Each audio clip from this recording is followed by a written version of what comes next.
Policy से जुड़ी खबरों के आगे बढ़ते हैं। बढ़ा चढ़ाकर दावे करने वाले निवेश सलाहकारों की अब खैर नहीं है, क्योंकि सभी निवेश सलाहकारों के भ्रामक विज्ञापन पर सख्ती के मोड में दिखाई दे रहा है। सेबी की जो नई एडवर्टाइजिंग कोड है उसके तहत निवेश सलाहकार और साथ ही जो रिसर्च एनालिस्ट है उनको अब काफ़ी सख्त दायरे में लाया गया है, जहां पर वो किसी भी तरह के बढ़ा चढ़ाकर रिटर्न को लेकर दावे नहीं कर सकते, किसी भी गारंटीड और फिक्स रिटर्न या अश्योर्ड रिटर्न की बात नहीं कर सकते हैं। इनफैक्ट वो बहुत सारे ऐसे शब्द हैं जिनका इस्तेमाल भी नहीं कर सकते हैं। यहाँ पर अपने आप को बेस्ट दिखाने वाले जो शब्द हैं उनको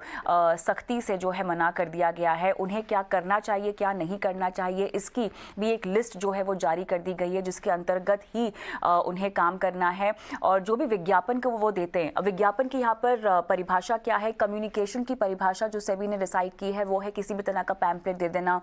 सोशल मीडिया पर या न्यूज़पेपर या टेलीविज़न पर आकर दावे करना, इसको विज्ञापन के तौर पे ट्रीट किया गया है। किसी भी विज्ञापन की कॉपी उन्हें कम से कम 5 साल तक जो है वो संभाल कर रखनी होगी, और कोई भी विज्ञापन वो जारी करना चाहते हैं तो उसके लिए इन्हें जो है अपनी सुपरवाइजरी रजिस्टर्ड सुपरवाइजरी संस्था जो है उससे मंजूरी लेने की बहुत ज़रूरत है। साथ ही निवेश सलाहकार और रिसर्च एनालिस्ट जो हैं किसी भी तरह के गिफ्ट मेडल वाली स्कीम या गेम्स में जो है वो शामिल नहीं हो सकते हैं। और इतना ही नहीं, किसी भी तरह से, क्योंकि हम जानते हैं कि देश में आर्थिक साक्षरता और निवेश को लेकर जागरूकता थोड़ी सी कम है, और इसी को बचाने के लिए और निवेशकों के हित के लिए खासतौर से सेबी ये कदम लेकर आगे आया है, जहां पर निवेश सलाहकारों को और रिसर्च एनालिस्टों को ये कहा गया है कि निवेशक के पास अगर जानकारी नहीं है तो किसी भी तरह की कठिन भाषा का इस्तेमाल उन्हें नहीं करना है, और अश्योर्ड तरह की स्कीम्स जैसी बातें उन्हें नहीं करनी है। इतना ही नहीं, किसी भी तरह के कंपटीशन में नहीं आना है, और किसी भी तरह के फर्जी यूजर्स को अपने विज्ञापन में उन्हें नहीं दिखाना है, जो कि शायद लुभाने की कोशिश की जाए इसके जरिए निवेशक को। इतना ही नहीं, किसी भी तरह के अनुमान के दावे हों, दूसरे संस्थानों के साथ गलत तरीके की तुलना अगर कोई करता है तो इस पर भी अब रोक लगा दी गई है। तो क्लियरली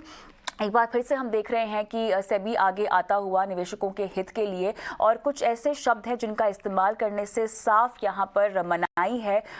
सबसे अच्छा अपने आप को बताना, अपने आप को बेस्ट निवेश सलाहकार या बेस्ट रिसर्च एनालिस्ट कहना, नंबर 1 अग्रणी रहना, या ऐसा अपने आप को दिखाना, या सबसे अच्छा मार्केट लीडर में से एक, इस तरह के जो दावे करते हैं निवेश सलाहकार रिसर्च एनालिस्ट, इस पर पूरी तरह से रोक लगा दी गई है, क्योंकि अभाव होता है जानकारी का निवेशकों के पास। क्योंकि आजकल निवेशकों को बाजार के बारे में जानने में इतनी इच्छा होती है, बाजार में आके वो निवेश करना चाहते हैं, पैसे कमाना चाहते हैं, और इसीलिए उनकी जानकारी के अभाव का फायदा नहीं उठाना है, और इसीलिए जो है इस तरह के भ्रामक विज्ञापन देने पर सीधा मनाही है, और कड़े नियमों के दायरे में अब आते हुए दिखाई दे रहे हैं निवेश सलाहकार और रिसर्च एनालिस्ट।